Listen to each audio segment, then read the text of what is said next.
My name is Tanuja Sharma. I'm your chemistry teacher and welcome to CTS. आपको basically पता होगा कि electrochemistry is a branch जिसमें हम डील करते हैं करंट से, ठीक है।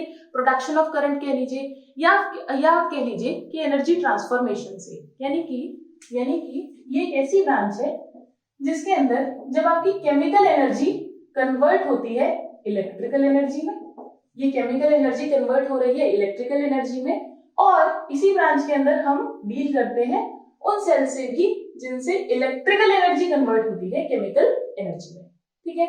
यानी कि देयर आर टू थिंग्स। देखो आपको सिंपली पता है यार, सोचो इस बात को कि जब आप थर्मोकेमिस्ट्री पढ़ते थे तो फर्स्ट लॉ क्या था फर्स्ट लॉ? कि एनर्जी को ना हम क्रिएट कर सकते हैं ना हम डिस्ट्रॉय कर सकते हैं, हम सिर्फ इसको क्या कर सकते हैं, ट्रांसफॉर्म कर सकते हैं, राइट। कि एक जो एनर्जी है उसका सिर्फ ट्रांसफॉर्मेशन किया जा सकता है, it can neither be created nor be destroyed, ठीक है। तो अब यहाँ पर क्या हो रहा है, यहाँ पर भी बिल्कुल सेम चीज हो रही है। जो आपकी एनर्जी है वो क्या हो रही है, ट्रांसफॉर्म हो रही है। कौन सी एनर्जी ट्रांसफॉर्म हो रही है?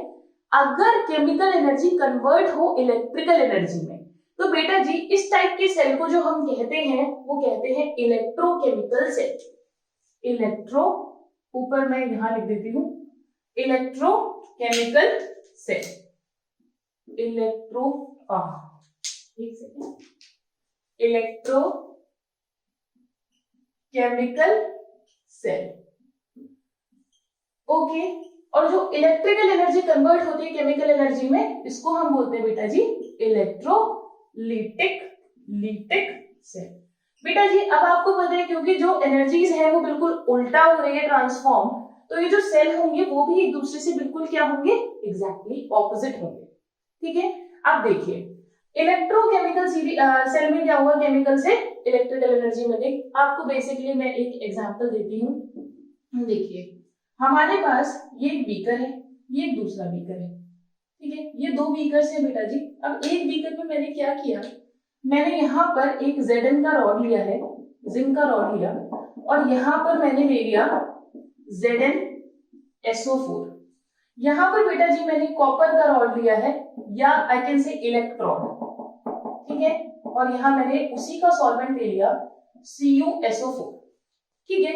अब क्या होगा, इनको मैंने कनेक्ट कर दिया है बेटा जी, और यहाँ मैंने लगा दिया है एक सॉल्ट ब्रिज, ठीक है। एक सॉल्ट ब्रिज मैंने यहाँ पर लगाया है, ये रहा, ठीक है। अब ये सॉल्ट ब्रिज क्या है मैं बताती हूँ अभी, डोंट वरी। देखिए बेटा जी अब क्या होगा कि यहाँ से जब आपका ये जो ZnSO4 है बेटा जी, तो ZnSO4 जब टूटेगा, ठीक है, ZnSO, एक मिनट में, जो Zn है यहाँ पर वो Zn+2 इलेक्ट्रॉन लूज करेगी। जो जिंक है वो 2 इलेक्ट्रॉन लूज करता है, और यहीं पर जो कॉपर है +2 है वो 2 इलेक्ट्रॉन गेन करके कॉपर बनाता है। ऐसा क्यों हुआ, ट्रिक क्या है, इनको समझिए। देखिए बेटा जी ये इस छोटे से, जब ये मैं आपको पढ़ाऊंगी ना तो इसमें काफी सारा पोर्शन सेल का कंप्लीट हो जाएगा, डोंट वरी, आराम से बैठिए, बिल्कुल आराम से बैठिए।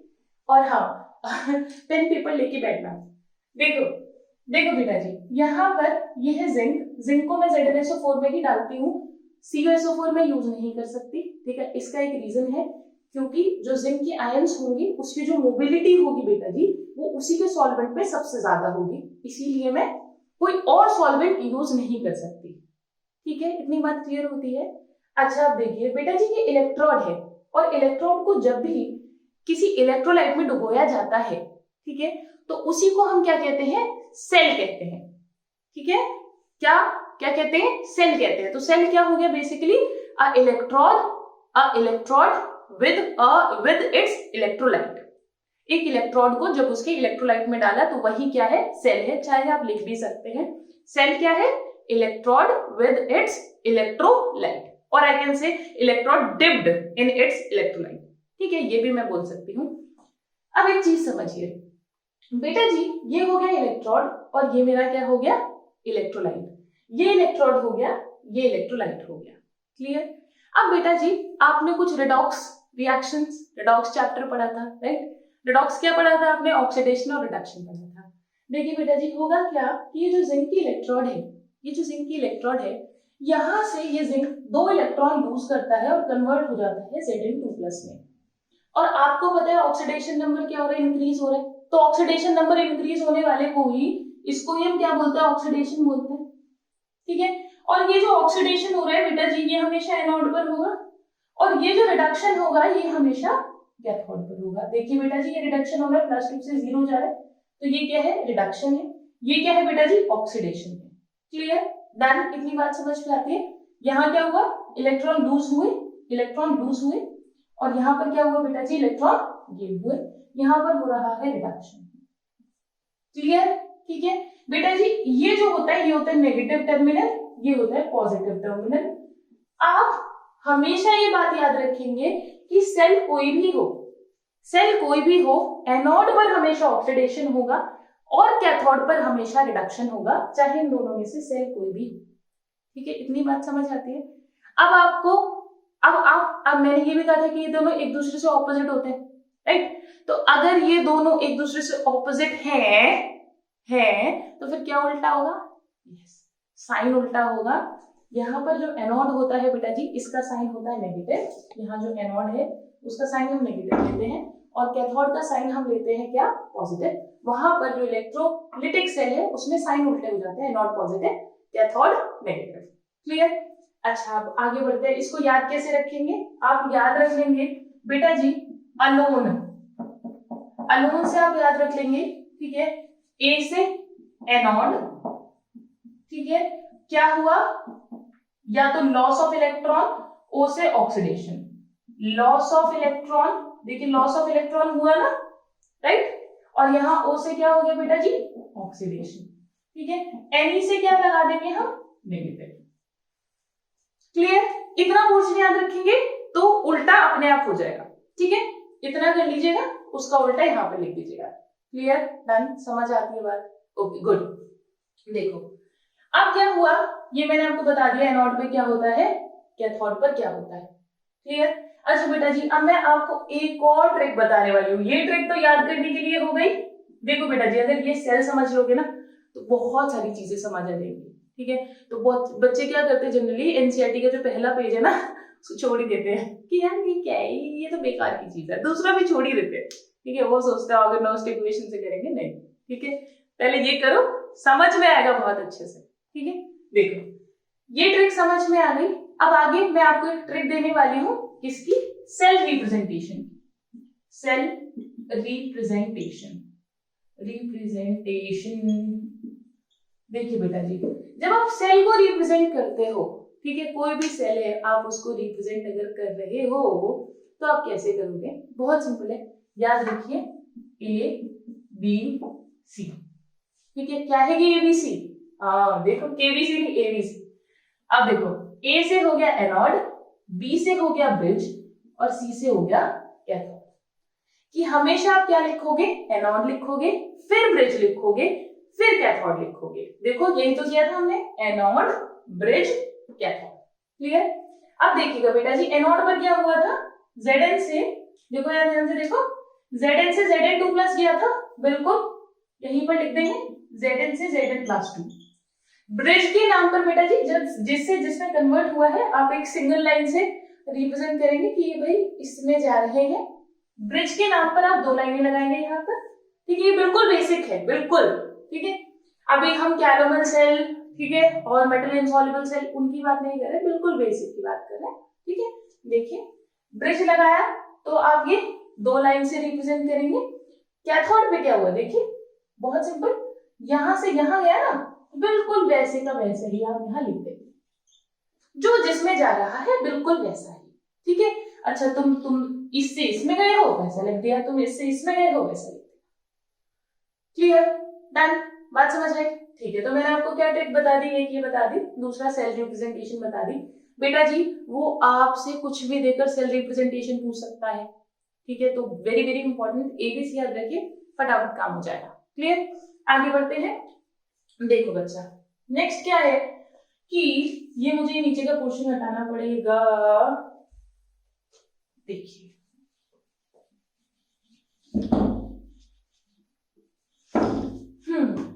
देखो बच्चा, अब यहां पर ये मैंने क्या लिया था, ZnSO4 लिया था, ठीक है। यहाँ पर हमने CuSO4 लिया था। आपको पता चल रहा है कि यहाँ पर भाई तुम एनोड हो, और क्या हो तुम यहाँ कैथोड हो। क्लियर। अब मुझे एक और चीज बतानी थी, सॉल्ट ब्रिज। यहाँ जो बीच में लगाया था ये है बेटा जी आपका सॉल्ट ब्रिज।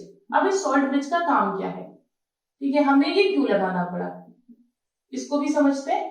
ठीक है, देखो बच्चा होगा क्या, पहले ये पोर्शन समझो अच्छे से ध्यान से, ठीक है, कान खोल के सुनना हम इतनी बातें, ठीक है, अगले के 2 मिनट बहुत ध्यान से सुनने। ठीक है, देखो हो क्या है, जो Zn है यानी कि ये जो इलेक्ट्रोड है ये क्या कर रही है, ये 2 इलेक्ट्रॉन लूज कर रही है। ठीक है, अब इसने जो 2 इलेक्ट्रॉन लूज किए वो 2 इलेक्ट्रॉन क्या हुए बेटा जी, कनेक्टेड है तो 2 इलेक्ट्रॉन इधर जाएंगे, 2 इलेक्ट्रॉन इधर जाएंगे तो आपको पता है कि ये जो कॉपर सल्फेट है भाई ये तो कॉपर है, पूरा पूरा कॉपर है, लेकिन यहाँ पर क्या प्रेजेंट है Cu+2 और यहाँ पर क्या प्रेजेंट है SO4 2-। तो ये जो Cu+2 है, ठीक है, ये क्या करेगा, ये जो 2 इलेक्ट्रॉन आए उनको गेन करके क्या बना देगा, कॉपर बना देगा। क्लियर, बात समझ आ रही है। तो यहां से मुझे ये पता चल रहा है कि भाई ये वाली जो इलेक्ट्रोड है वो तो कम हो रही है, भाई जिंक धीरे धीरे किस में कन्वर्ट हो रहा है, Zn+2 में, यानी सोल्यूशन में Zn+2 ज्यादा हो गया ना बेटा जी, सोल्यूशन के अंदर ज्यादा हो गया। ये इलेक्ट्रोड धीरे धीरे मास में क्या होती जाएगी, कम होती जाएगी, इसका मास तो कन्वर्ट होता जा रहा है ना। ठीक है, तो ये क्या हो जाएगी, धीरे धीरे कम होती जाएगी, यानी कि ये ऐसे ऐसे समझो, ये इतनी मान लो इतनी जो है कन्वर्ट हो चुकी।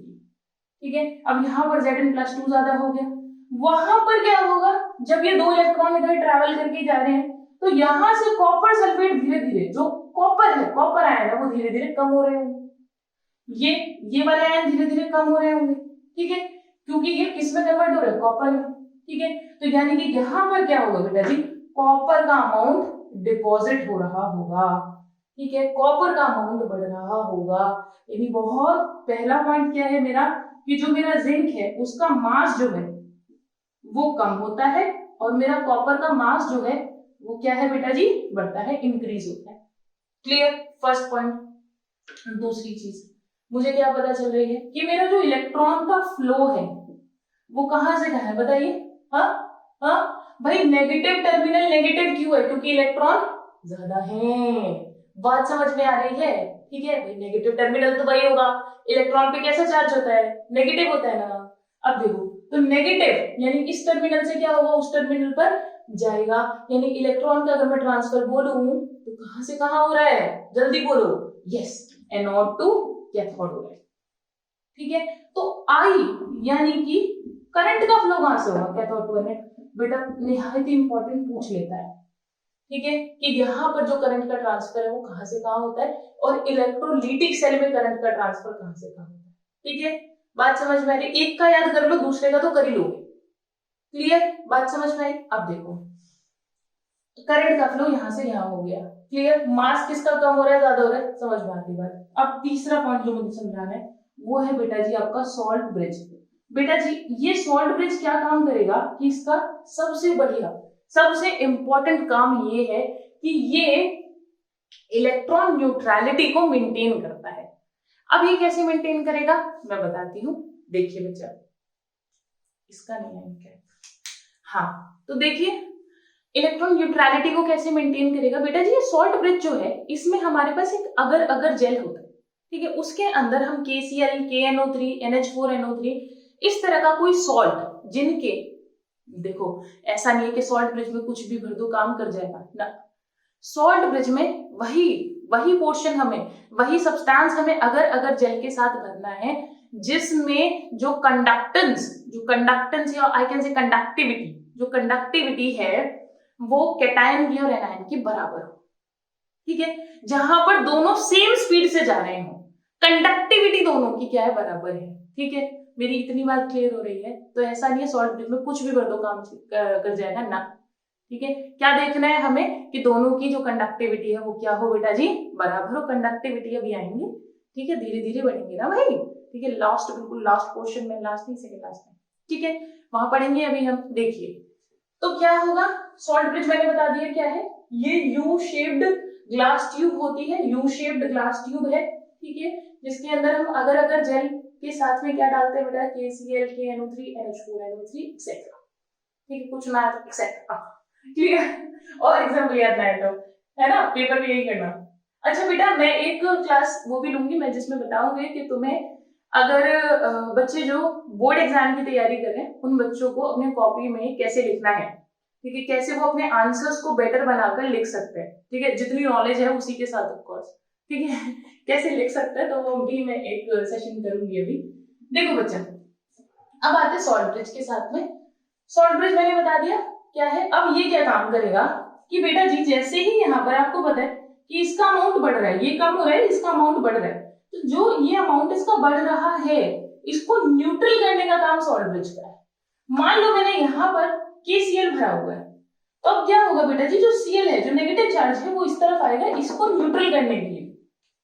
क्लियर हो गया बात, ठीक है। तो it maintains what, electron neutrality by transfer of ions. समझ में आ गई, क्लियर बात। हाँ, इलेक्ट्रॉन न्यूट्रलिटी को बैलेंस करता है बाय ट्रांसफर ऑफ आयंस, लिख लेना बेटा जी। अच्छा, अब यहाँ पर भी सेम चीज होगी, क्या होगा, यहाँ पर 2 माइनस चार्ज, ये जो है सल्फेट आयन, ये ज्यादा हो रहे हैं, भाई ये कम हो जाएगा अगर, तो ये ज्यादा ही हो जाएंगे ना, ठीक है। तो क्या होगा, यहाँ से जो पॉजिटिव चार्ज होगा अपना, ठीक है, वो इसको जाके क्या कर देगा, न्यूट्रल कर देगा। इतना क्वेश्चन क्लियर, डन, ठीक है। समराइज कर रही हूँ, एक तरफ कैथोड होता है, cathode anode, sorry anode bridge cathode, anode पे ऑक्सीडेशन, ब्रिज का काम क्या, इलेक्ट्रॉन न्यूट्रलिटी मेंटेन करना, सर्किट को, एक्सटर्नल सर्किट को पूरा करना, एलजेपी लिक्विड जंक्शन पोटेंशियल को और वोल्टेज ड्रॉप को रोकना, ठीक है, प्रिवेंट करना, ये सॉल्ट ब्रिज के काम होते हैं। क्या भरा होता है बता दिया। अब देखो कैथोड पर क्या होता है, हमेशा रिडक्शन होता है। इलेक्ट्रोलिटिक सेल में क्या होगा बेटा जी, साइन ऑपोजिट हो जाएंगे दोनों के, ठीक है। भाई एनोड जो है अभी नेगेटिव है, उसकी बात करेंगे तो वो पॉजिटिव हो जाएगा। क्लियर, इतना तो एटलीस्ट पता होना चाहिए। ओके डन, आगे बढ़ते हैं।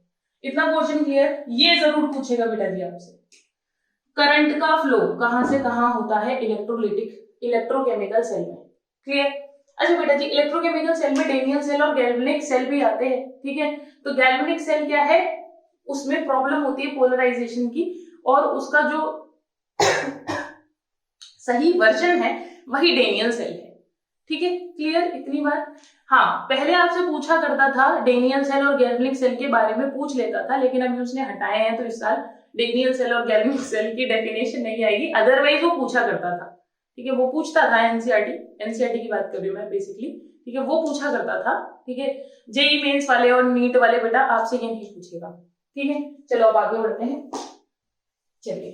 अच्छा बेटा, अब मैं ये क्वेश्चन हटा रही हूँ, नोट्स बनाते चलना साथ साथ में। अगर इन नोट्स को, असाइनमेंट को और जो बुक का सेशन आएगा उसको कर लोगे बेटा जी, तो आपके 90 प्लस कोई नहीं रोक सकता, कोई भी नहीं, आप खुद भी नहीं रोक पाओगे, ठीक है। तो इतना क्वेश्चन अच्छे से कर लो, और बहुत है इतना, वर्कशीट में बहुत सारे क्वेश्चंस होते हैं, उनको भी लगा लोगे ना, बहुत है।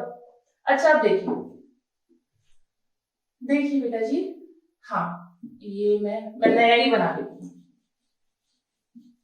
तो मैंने अभी आपको क्या सिखा दिया, मैंने आपको एक सेल बताया, सेल रिप्रेजेंटेशन बताया, ठीक है।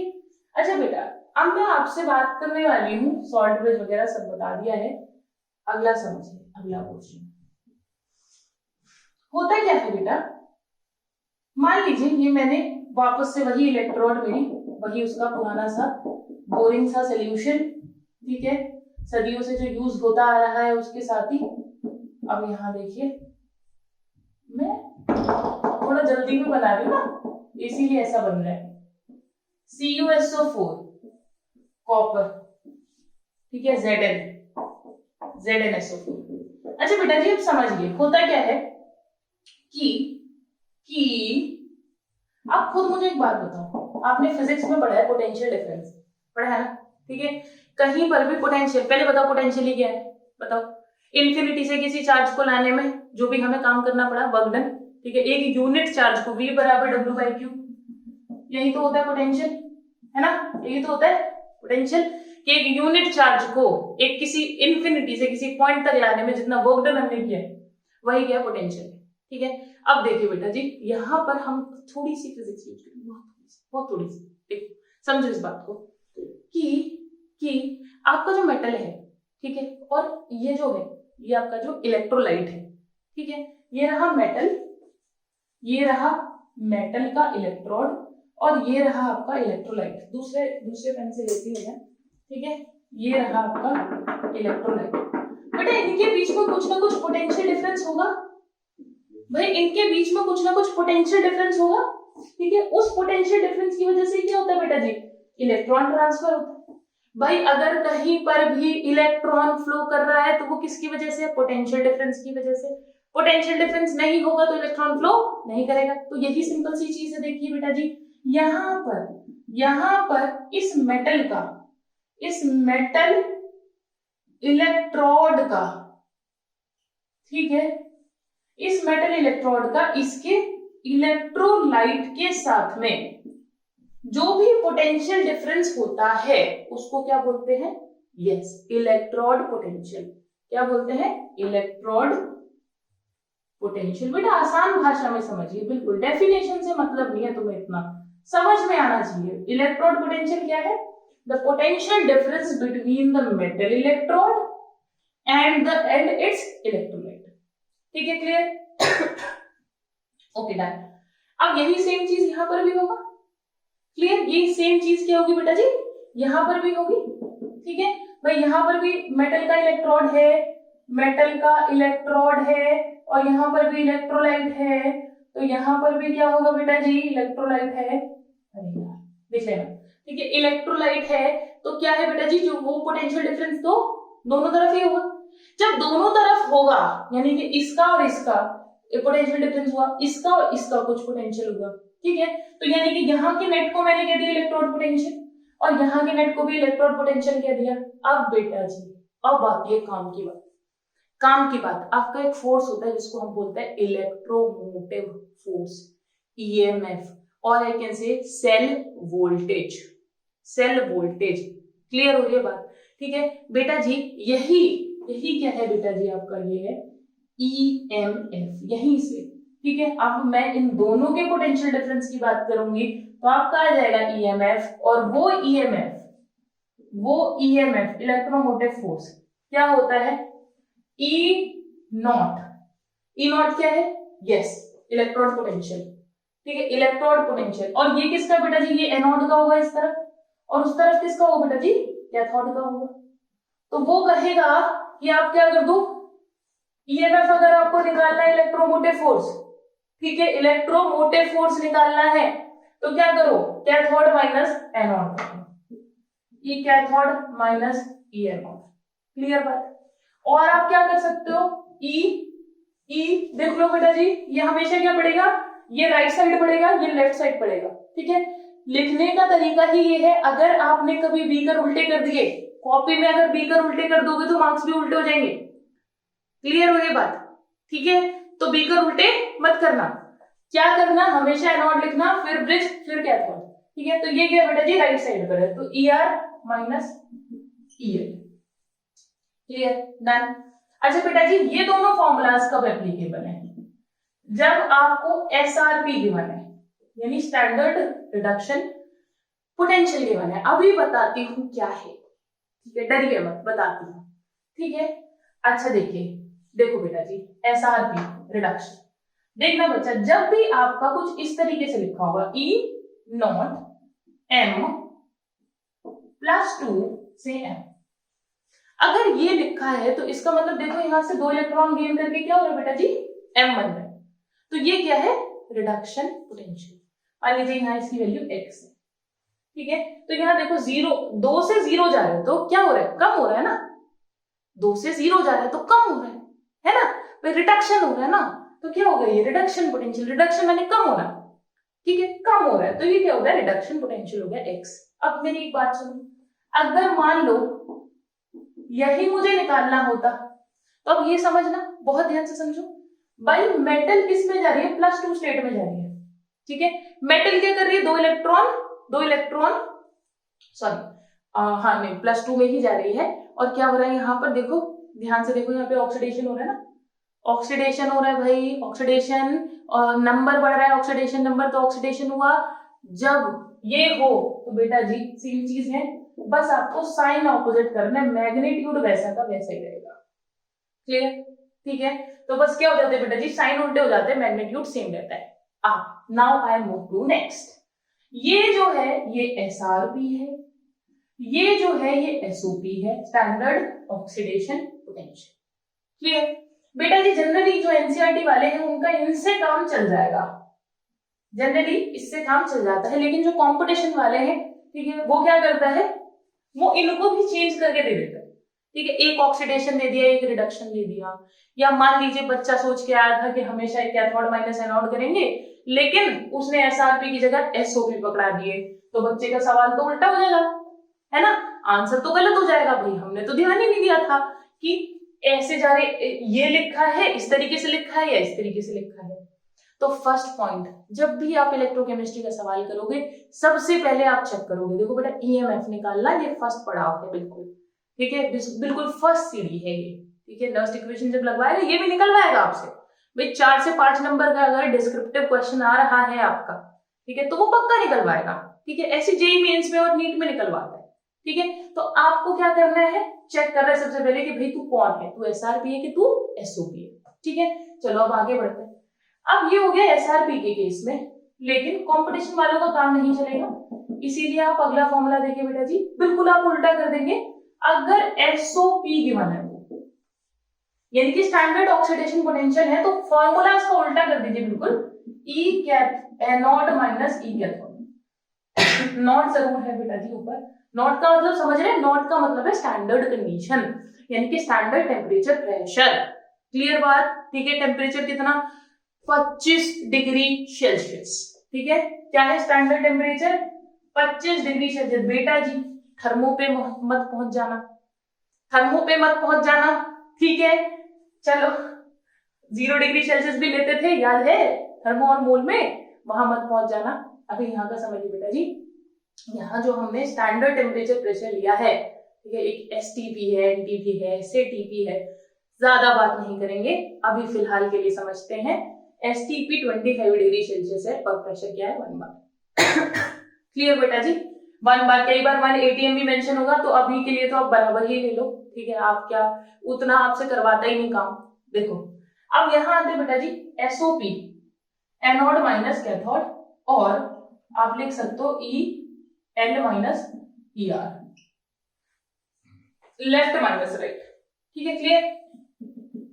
अब देखिए बेटा जी, अगर दोनों ही, एक एसओपी है एंड 1 इज एसआरपी, अगर दोनों गिवन है, ठीक है, कि एसओपी गिवन है, एक एसआरपी गिवन है, तो क्या करेंगे बेटा जी, आप दोनों को ऐड कर देंगे, ईएसओपी स्टैंडर्ड रिडक्शन पोटेंशियल, ईएसआरपी, दोनों को ऐड कर देंगे तो आपका इलेक्ट्रोमोटिव फोर्स आ जाएगा।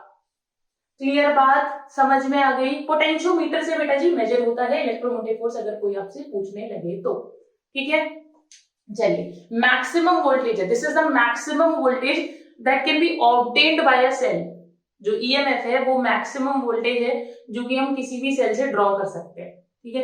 अभी जो सर्किट है वो बंद है, ओपन सर्किट है, ठीक है, क्लोज सर्किट नहीं है, यानी कि अभी सर्किट काम नहीं कर रहा है, तो हमने थ्योरेटिकली निकाला है कि भाई ईएमएफ इतना होगा, हम इतनी वोल्टेज इस सेल से ले सकते हैं, ठीक है। लेकिन आपको पता है थ्योरी और प्रैक्टिकल में तो बहुत फर्क है, ठीक है। तो वो फर्क क्या है वो आगे हम नर्स्ट से सीखेंगे।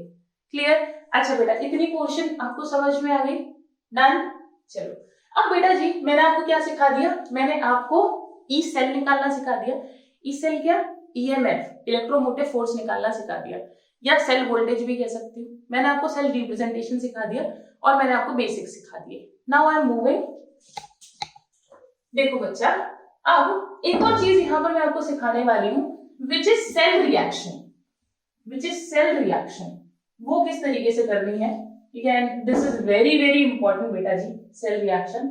देखो बच्चा, जब आप सेल रिएक्शन लिखते हो, ये मुझे पता है ये जिंक है, ये ZnSO4 है, बचपन से पढ़ रहे हैं इनको, कॉपर है, कॉपर CuSO4 है, ठीक है। देखिए बच्चा, जब तक मैं इसको कनेक्ट नहीं करती, मैंने अभी थोड़ी देर पहले आपको बताया था सेल, ठीक है। सेल बेटा मैं एक पॉइंट भी नहीं छोड़ूंगी, सब कवर कराऊंगी, ठीक है। तो थोड़ा सब्र रखे, पॉइंट आगे पीछे हो सकते हैं क्योंकि वन शॉट है और मुझे कम टाइम में आपको ज्यादा चीजें समझानी है, ठीक है। तो पॉइंट आगे पीछे हो सकता है आपकी एनसीईआरटी से, बट कम नहीं होंगे, उल्टा ज्यादा ही समझाऊंगी, ठीक है, देखो बच्चा, अगर मैंने सेल क्या बताया था आपको, electrode dipped in its electrolyte, लिखते जाना है, लिख लेना, मैं यहाँ लिखूंगी बहुत टाइम लगेगा, ठीक है। अब देखो electrode dipped in its electrolyte, अब देखो बच्चा ये क्या है, ये एक सेल है, ये एक सेल है लेकिन अभी वर्किंग नहीं है, ठीक है। इसको कंप्लीट करने के लिए मुझे बराबर में भी कुछ लगाना पड़ेगा, ठीक है। तो ये क्या है अभी, ये है एक हाफ सेल, ठीक है, सेल नहीं है, क्या है, हाफ सेल। देखो सेल का सिंपल भाषा मैंने तुम्हें समझा दी क्या है, ठीक है, लेकिन अगर मैं वर्किंग कराऊंगी तो कंप्लीट करने के लिए सर्किट कहीं से कहीं तो जाएंगे ना इलेक्ट्रॉन, मेरी बात समझ रहे हो, ठीक है। जैसे कि होगा क्या यहाँ से, जब इसकी बात की हमने सिर्फ, तो ये एक हाफ सेल है, और इसकी बात की तो ये भी एक हाफ सेल है, क्योंकि electrode dipped in its electrolyte, ठीक है। अब दोनों हाफ सेल को अगर आप जोड़ दोगे तो क्या बन जाएगा बेटा जी, फुल सेल बन जाएगा। क्लियर? अच्छा अब समझिए, अगर मैं यहां लिखूं जिंक से गया मेरा Zn+2 इलेक्ट्रॉन, ये मेरा एक हाफ सेल की रिएक्शन होगी, ठीक है। अब इसकी देखिए दूसरे की क्या होगी, कॉपर+2 ने 2 इलेक्ट्रॉन गेन किया और बना दिया कॉपर, ठीक है। अब आप इन दोनों का आप ऐड कर दोगे बेटा जी, 2 इलेक्ट्रॉन से 2 इलेक्ट्रॉन कट, क्या बनेगा, Zn+Cu+2 gives you Zn+2+Cu। बेटा जी ये जो है ये तो एक्वस स्टेट में है, आपको पता है, ये तो एक्वस स्टेट में, Cu+2 एक्वस स्टेट में था, ठीक है, लेकिन ये Cu सॉलिड में, ये भी सॉलिड स्टेट में है, ठीक है। तो आप इस चीज को समझिए कि जो सॉलिड स्टेट में है उनको तो हम लेंगे नहीं, आप पढ़ के आ रहे हो भाई ionic equilibrium, chemical equilibrium, solid की एक्टिविटी क्या ले लेते थे हम, 1 ले लेते थे, ठीक है, लेकिन हम एक्वस स्टेट वालों को लेंगे, ठीक है।